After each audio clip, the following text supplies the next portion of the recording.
sobre o processo de extração que a gente realiza aqui no laboratório. A gente utiliza a hidrodestilação, que ele é um processo que pode ser utilizado em várias partes da planta para extração do óleo.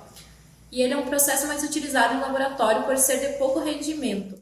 O processo de extração pelo hidrodestilador é realizado a partir da fervura do material em que a gente vai extrair o óleo essencial. Essa fervura levantará um vapor, que conterá o hidrolato e o óleo essencial, que passará, portanto, para o condensador, que virá de novo para a sua forma líquida. E a gente vai poder perceber o óleo essencial pela sua diferença de densidade do hidrolato, sendo possível, então, a retirada do hidrolato. E logo após, a do óleo essencial, que então a gente realiza a secagem do mesmo. Aqui na instituição, a gente participa de projetos de pesquisa relacionados a experimentos na área da alopatia. Então, o que seria a alopatia? A alopatia, ela pode ser definida como um efeito direto ou indireto, benéfico ou danoso, que uma planta exerce sobre a outra pela produção de compostos químicos que são liberados no ambiente. O objetivo dos experimentos realizados no projeto de pesquisa é testar a atividade fitotóxica dos óleos essenciais, buscando então identificá-los como possíveis herbicidas naturais, sobre os processos de germinação e crescimento, utilizando as espécies-alvo a alface e o capim-anões. Então, sendo mais claro, qual que é o objetivo? Inibir a germinação e o crescimento do capim-anões sem afetar a cultura da alface. Os experimentos são realizados da seguinte forma. Primeiramente, ocorre a higienização das placas com álcool. Logo após, é colocado água destilada. E depois, as sementes. Por último, a placa ela é selada com filme plástico para que o óleo não se perca. Este é um modelo de panela para fazer a extração dos óleos essenciais. Então, como podemos ver, o aquecimento da água que estará aqui dentro em ebulição para fazer o arraste a vapor dos voláteis, dos compostos voláteis das plantas, do material biológico que será aqui adicionado, ele pode ser feito tanto através de um botijão de gás, né, ou então através da instalação de uma resistência dentro da panela, utilizando então assim a energia elétrica. Então, como já comentado anteriormente, na montagem do nosso equipamento, inicialmente nós colocamos a água, que vai ser o nosso extrator, pois o vapor da água vai realizar a extração dessas substâncias do nosso material vegetal. E posteriormente, então, agora nós adicionamos o nosso material vegetal, nesse caso as folhas. Um dos cuidados que a gente tem que ter é de ir fazendo um espalhamento desse material vegetal, para que o vapor da água, conforme vá subindo, vá passando de maneira um pouco mais igualitária entre o material vegetal, fazendo assim uma extração total dessas substâncias voláteis. Algo que contribui muito posteriormente para a remoção desse material após a extração são alguns materiais acessórios que facilitam então a retirada dessa massa vegetal. Após condicionar então o material vegetal na nossa panela, a gente coloca a tampa. Essa tampa, ela é composta então por um condensador. Como é que atua esse condensador? Esse condensador, ele recebe uma entrada de água fria. Nesse momento, então, que os voláteis, né, estão sendo arrastados por esse vapor de água, este vapor de água, então, ele vai entrar por este orifício e a água fria que está sendo alimentada por este tubo, ele vai refrigerando, ou seja, condensando esses vapores. E posteriormente, então, a gente vai ter a observação do óleo essencial que foi extraído deste material vegetal. Alguns modelos de panela, eles atuam com um processo de fechamento através de válvulas. Esse modelo ele é diferente, ele atua com um sistema de fechamento através da adição de água. Nesse frasco, nós podemos ver o óleo essencial sendo extraído.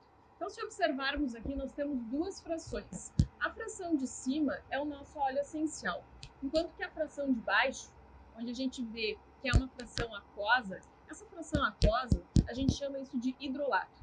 O hidrolato, ele é a parte, então, da água, né, que fez esse arraste a vapor, fez a extração dos óleos essenciais e que foi condensada juntamente aqui na parte do condensador. Esse hidrolato ele tem algumas substâncias que são levemente solúveis em água e que são os constituintes desse óleo essencial. Então a gente pode também, além de utilizar o óleo essencial para alguns fins, utilizar esse hidrolato, pois ele também tem algumas substâncias que também estão presentes no óleo essencial. O que é o hidrolato? Esse hidrolato ele é a fração aquosa que contém algumas das substâncias também presentes no óleo essencial, mas que são levemente solúveis em água. Desse modo, a gente pode utilizar as duas frações, tanto o óleo essencial quanto o hidrolato. O que são os óleos essenciais? Apesar de eles serem chamados de óleos, eles não podem ser confundidos com os óleos e com as gorduras vegetais. Então, por que eles são chamados de óleos? Porque após o seu processo de extração, eles são líquidos e de aparência oleosa à temperatura ambiente. Os óleos e as gorduras, eles são formados por ácidos graxos, por isso mesmo eles também são conhecidos como óleos fixos. Exemplificando o que isso quer dizer, se nós abrirmos qualquer um desses frascos e deixarmos eles expostos ao ambiente, essas substâncias elas não serão perdidas ao ambiente. Já os óleos essenciais, eles se dissipam no ambiente. Por essa razão mesmo, eles também são chamados de óleos voláteis. A volatilidade ela é uma característica, então, dos óleos essenciais e, por isso, nós temos que conservá-los em frascos que possam ser bem fechados. Outra característica importante em relação ao acondicionamento destes óleos essenciais é que eles devem ser mantidos em vidros, pois são materiais inertes. E além disso, de coloração âmbar, porque a luz pode degradar os compostos presentes dentro dos óleos essenciais. Outra característica dos óleos essenciais é que eles apresentam um aroma intenso, sendo por isso também utilizado como essências. Quanto à composição química desses óleos essenciais, dependendo do tipo da técnica utilizada, ou seja, do poder de separação e da resolução, da sensibilidade desses equipamentos, a gente pode identificar diversos compostos. Ou seja, os óleos essenciais, eles são misturas complexas de inúmeros compostos voláteis. Por mais que os óleos essenciais, então, sejam misturas complexas de diversas substâncias, é muito frequente a gente fazer a referência ao composto que está presente em maior quantidade nesse óleo essencial. Esse composto em maior quantidade, ele é chamado de composto majoritário. Uma questão bastante interessante em relação aos compostos majoritários é que as plantas, quando elas crescem, quando elas se desenvolvem e produzem as suas substâncias, elas estão fazendo isso em interação com o ambiente no qual elas estão se desenvolvendo, no qual elas estão crescendo. O que são os quimiotipos? Considerando uma mesma espécie, se ela for cultivada em ambientes diferentes, como essa planta ela vai interagir com esses ambientes no qual ela está crescendo, ela vai, por consequência, produzir compostos químicos diferentes. Desse modo, então, uma planta, considerando a mesma espécie de planta, uma planta cultivada em um ambiente, ela pode ter na sua composição do óleo essencial uma substância como composto majoritário, por exemplo, a cânfora, e essa mesma espécie, sendo cultivada em outro ambiente, ela pode desenvolver como seu composto majoritário o eucaliptol, por exemplo. Desse modo, então, a gente tem a mesma espécie com dois quimiotipos, um que é o quimiotipo cânfora e o outro o quimiotipo eucaliptol. Por consequência, então, uma vez que os óleos essenciais eles variam na sua composição, a gente vai verificar que esses óleos essenciais eles vão apresentar também diferentes propriedades biológicas. Em relação ao uso dos óleos essenciais, devido às suas propriedades analgésicas anti-inflamatórias, os óleos essenciais eles são há muito tempo utilizados na aromaterapia.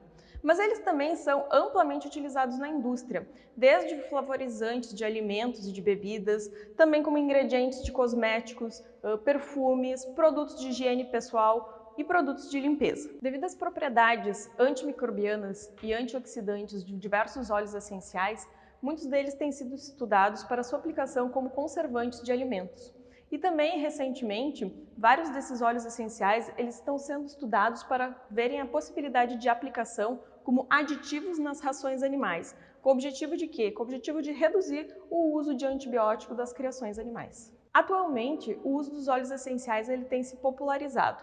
E um dos exemplos adicionais que pode se dar é a aplicação desses óleos essenciais na saboaria artesanal e também na elaboração de cosméticos naturais, em associação desses óleos essenciais com os óleos e gorduras vegetais. Em relação ao uso tópico dos óleos essenciais, é importante ter bastante cuidado, porque alguns óleos essenciais eles são irritantes para a pele, outros eles podem ser fototóxicos, ou seja, quando expostos à luz solar, causar sensibilidade. Com base em todos esses exemplos que foram apresentados, é evidente que o uso dos óleos essenciais ele é bastante amplo e por isso mesmo é muito importante que exista integração entre as instituições de ensino e de pesquisa junto com as cadeias produtivas locais. Desse modo, a gente consegue desenvolver então pesquisas científicas que sejam aplicadas.